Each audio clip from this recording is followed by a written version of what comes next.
It's time now for the political analysis of Fromm and Fuller. Al Fromm, former political advisor to President Bill Clinton, and Craig Fuller, former political advisor to Presidents Ronald Reagan and George H.W. Bush. Good morning, all.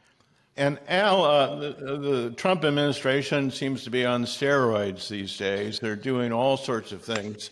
And, you know, many people, including meeting with President Putin and taking over the law enforcement of the District of Columbia.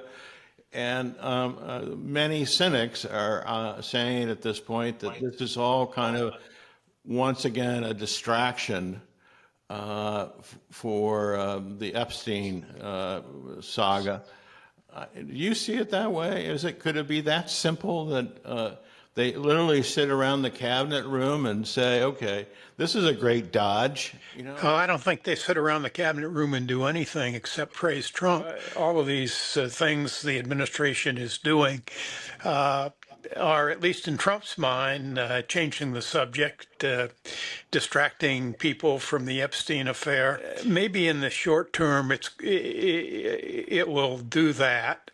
I mean, the Trump strategy is always to win the day's news. And so he doesn't want Epstein in the news. But the truth is, winning the day's news, is important. But for Trump, what's more important is what happens in the long term, how his policies work out. Where he stands in November of 2026 when for the midterm elections, whether he can hold the House and Senate. That's the important thing. And there's a lot of time between now and November of 2026. So you might, if there's anything in the Epstein files, and nobody knows really, Trump sure acts like there's something detrimental to him in it because he's trying to avoid talking about it so much. But if they come out and if those files come out and there's something bad, all this efforts to distract won't make much difference. But the kind of things he's doing, I mean, Craig and I are old enough to remember Richard Nixon running for president on the issue of crime in the nation's capital. It's an old deal. Trump, in his authoritarian ways, in his mindset, sends in the National Guard, says he may send in troops. Personally, I think that's wrong. It's wrong morally. It undermines really the democratic process in the country. He's going to have his summit tomorrow with Putin. He's doing this incredible stuff on the Kennedy Center. He's picking the awards winner, and he says maybe next year he'll give himself one of the awards, and trying to rewrite history at the Smithsonian. All those things, get attention, and certainly I'm sure on social media, and get attention on cable television. But in the end, are they going to help him? Really? What happens if he carries out his threat to move troops into all sorts of major cities? People may not react to that very well. What about his trade war? And how are his tariff policies that seem to go on and off every day? How are they going to affect the economy? So far he's gotten by on that. Inflation's up a little bit, but not drastically. The jobs report indicates a slowing of the economy, but we'll see. I mean, those are the things that are really going to matter, I think, 15 months from now when people go to the polls. I guess what I'd say in the short term, he is diverting attention. It's a lot easier to do in August because everybody's out of Washington than it is other months of the year. But over the long haul, I think, all this performative stuff will give way to the real performance.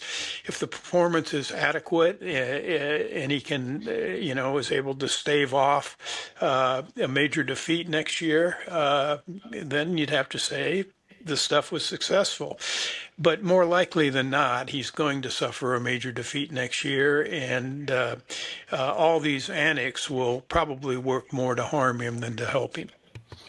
Craig, what do you think? So first, I agree with what Al said. I think it's what counts are the things that affect me, the voter. The people are going to judge the performance based on how they're feeling when we get to 2026. But so let's take Epstein for a minute, though. This is the most confounding kind of story, and I do not think that the president and the people around him can clutter up, the news coverage enough to prevent Epstein-related stories that concern Trump from getting out, getting covered, and getting watched. It's a little bit like rubbernecking. No one wants to see carnage, but then they can't help look away when there's a traffic accident. And so, the Epstein story has been around for 2 decades, and when it gets into the news cycle, people pay attention to it because it's kind of a sordid mess. I don't have any doubt in my mind that Trump has problems with diaries or records or something else with with Epstein. I mean, an innocent person would say, I knew him. I never partied with him. I never had a relationship with anybody he was associated with, period, the end, and that's all they'd ever say. An innocent person would have answered this question a long time ago, but he can't say that for some reason, leading me to conclude that there's something there. Whether we discover what it is or not, I don't know, but I do know the story has gotten into the stream of consciousness of a lot of people, and whenever it surfaces, it's going to get paid attention to. When you ask your question, though, it took me back to the Reagan years where Mike Deaver, who was a master at orchestrating events daily, weekly, monthly for President Ronald Reagan, decided that he wanted to have a small group of us who had our hands on a bunch of the levers at the White House, get together once a week for what we called the long-term strategy session. And we walked across the street to Blair House just to get out of the White House into a different environment. And we would have a long, thoughtful lunch on long-term strategy, which I joked usually started with, what are we doing tomorrow?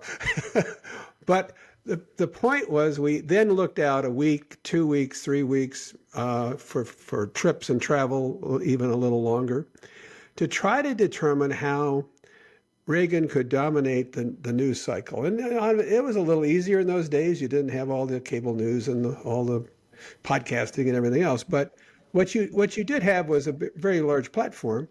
And the real question was, how do we make the best use of it?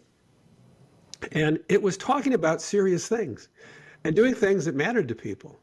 The Kennedy Center has been around for decades. It's multiple administrations have experienced the Kennedy Center honors. Not one president has seen fit to decide he must decide who the winners are. I mean, this is just kind of nonsense. And so I think you have to think of the way Trump communicates in sort of tiers. There are really important things. By the way, his to-do list is getting a little stale. So if he has a breakthrough on Ukraine when he's talking to Putin, guess what? He said he was going to solve that kind of day one. If he has a breakthrough with Netanyahu on Gaza, that was going to get resolved, quickly. So he's kind of working off of a list that was supposed to have been taken care of a long time ago. So I don't know how much credit is going to be given some of these things, but they are newsworthy and they will get covered.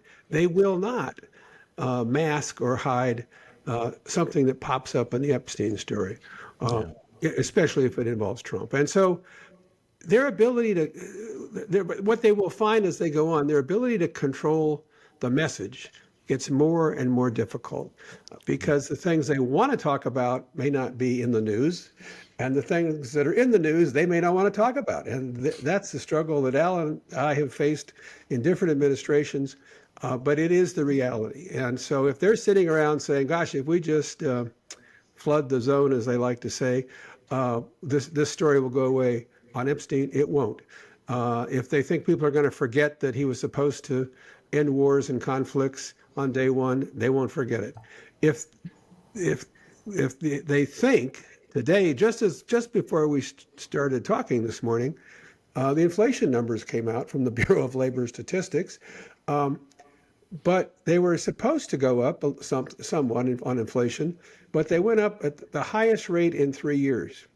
And if that's translating to prices as, kids go back to school and as we get into the holiday period, that's what people are going to feel and relate to. And that's how they're going to judge this administration, no matter what crazy messaging is coming out of Washington. The Kennedy Center thing bothers me. I was a trustee for 10 years, in part because it's like there's sort of like unchecked narcissism. I mean, Trump saying maybe he'll rename it. The Kennedy Center is two things. It is a performing arts center, and it's a presidential monument. If he wants to rename the Kennedy Center, what's next? The Lincoln Memorial? I mean, it's unthinkable. But it's at a lower level in terms of communications, because I don't think too many people take it seriously. Al, your good friend Gavin Newsom, it looks like he's pulled the trigger on redistricting California. I thought it was going to be contingent on Texas, but he's moving forward in a way that's very aggressive.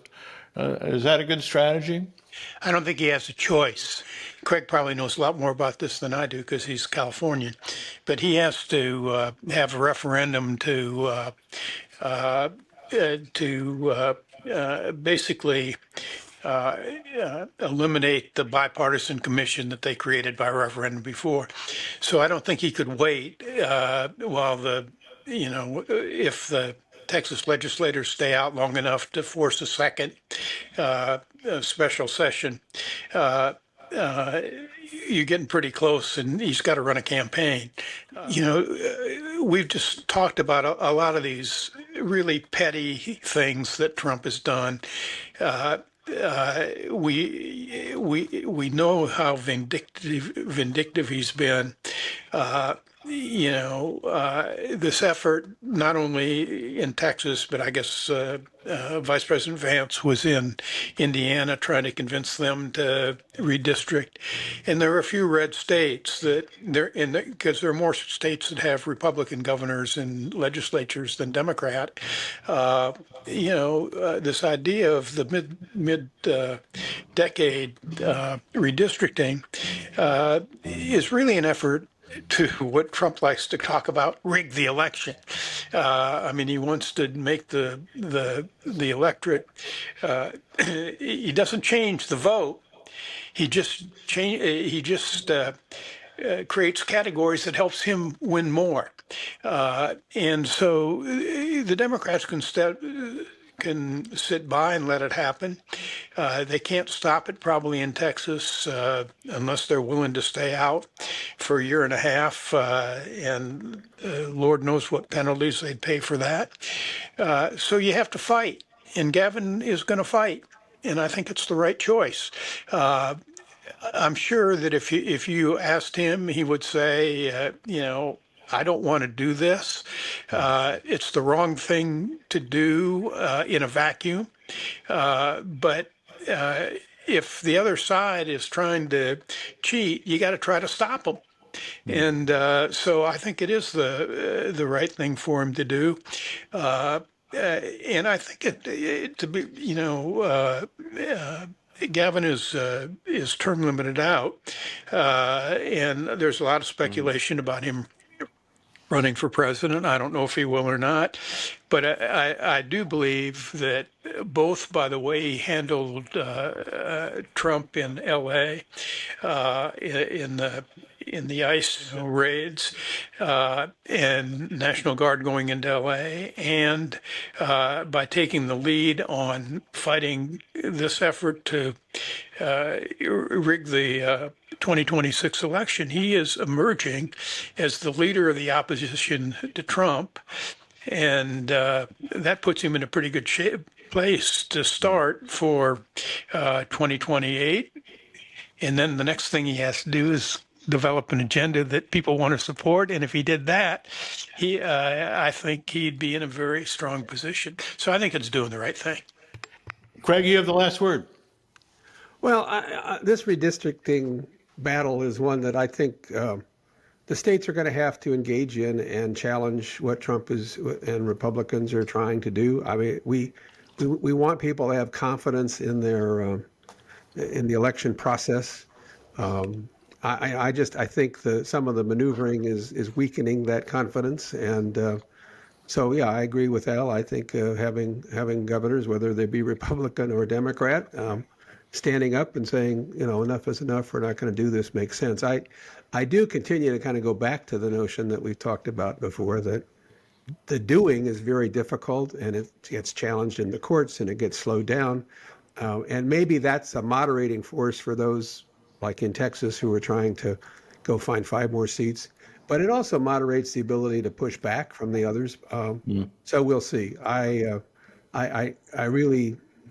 worry that we're starting, as we get closer to the 2026 election process, with a huge controversy that's just going to cast doubt over the whole process as it goes forward, which would be very unfortunate, because I do think this is an election that, we should see record turnout. We should see people who are concerned about the direction the country's going, whatever their point of view, ought to be coming out to vote, and they ought to know that their vote counts and makes a difference. Well, we have to leave it there. Al Fromm, Craig Fuller, thank you so much indeed. We will see you next week.